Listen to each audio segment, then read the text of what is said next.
Yeah, but Tane... On this edition of Democratic Visions, we're going with the pundits. Are we in a post-policy, post-truth era? Political analyst Bob Meek has been heard on Minnesota Public Radio, Belladin, and other broadcast and new media outlets. He's also Chief Executive Officer at Sweet Reason Incorporated, and a passionate Humphrey liberal. Tane Danger just completed studies at the Hubert Humphrey School of Public Affairs and delivered the commencement address. God, I hope that we aren't in a post-policy world. The last 2 years of my life would be completely useless. I may as well... Tane is also co-founder of the Theater of Public Policy. The improv comedy troupe performs in April and May at the Bryant Lake Bowl Theater in Minneapolis and at other venues throughout the year. I just want to apologize that this is your first time on the show and I'm interviewing you, so... Oh, I think it's a plus. I think we'll move past it. Unfortunately, there's so little to talk about in politics in 2016, hardly anything. But I guess if we were to just try and dig something up, who would have thought that the Republican primary would wrap up before this Democratic primary? Bernie Sanders, he was like an initial public offering of... Apple or Microsoft. I mean, nobody thought that he could do anything. He had just totally written off. Not that Martin O'Malley ever had any supporters. Oh. But the Clintons certainly never thought there would be this. And you can't be a socialist. That just doesn't happen in our view of politics. Why didn't anybody think that Bernie Sanders would get far if you can't beat a socialist? Because he admits to being one, and that's the part you can beat. The part you can't beat is taxes on the rich, fees on Wall Street transactions, free college, free health care.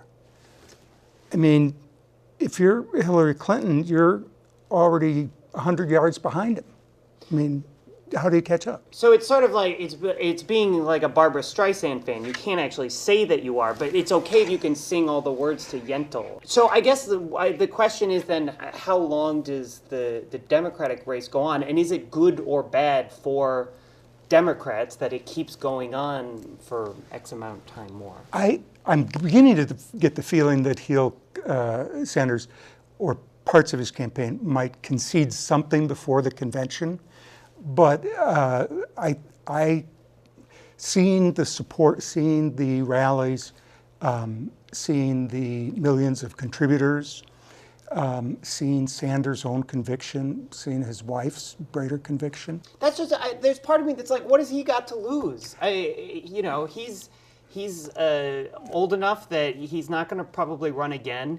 He was never really a part of the Democratic establishment, so he's not worried about getting alienated from the party. I mean, he's the elderly man who steals batteries from the grocery store. I mean, he's like, it's very different, not so much from the rest of my life, so. He's flipped over politics as couldn't be believed, except if you've watched Trump do it on the other side, which does tell us something about how dissatisfied or just unrewarded Americans feel about their politics.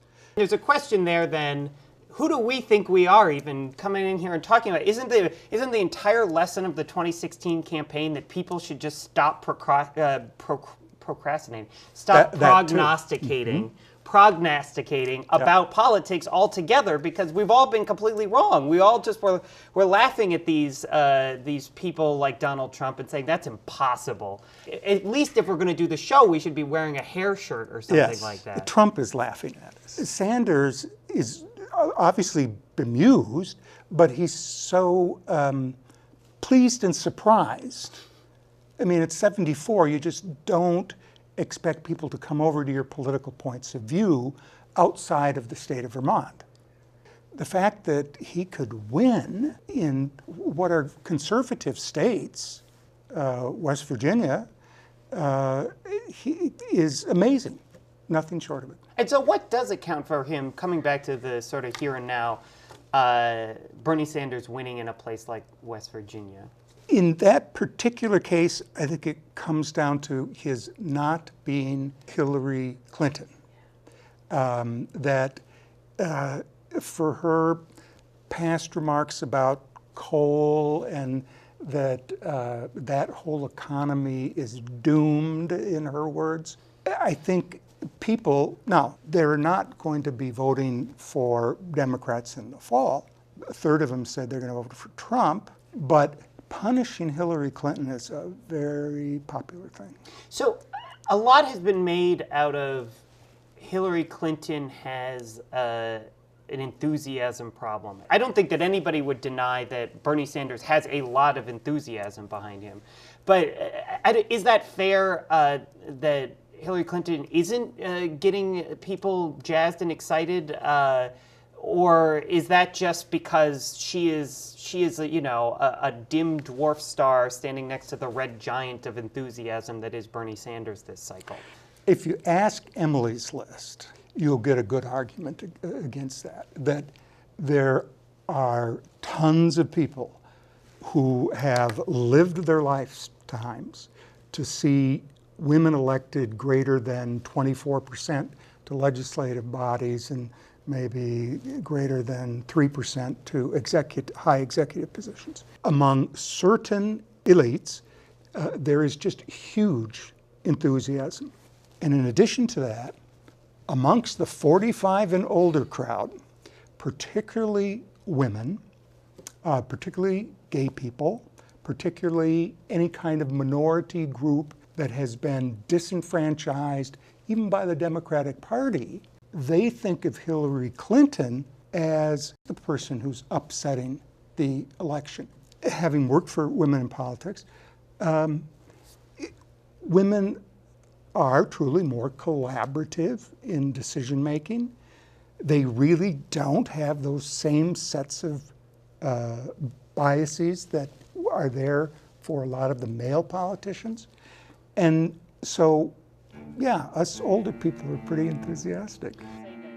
Well, that's all for now. Thanks for being with us. This is Democratic Visions. We're seen on cable, and we also have a YouTube channel. We'll see you next time. Democratic Visions is independently crafted by volunteers, mostly Democrats, from Eden Prairie, Minnetonka, Edina, and Bloomington.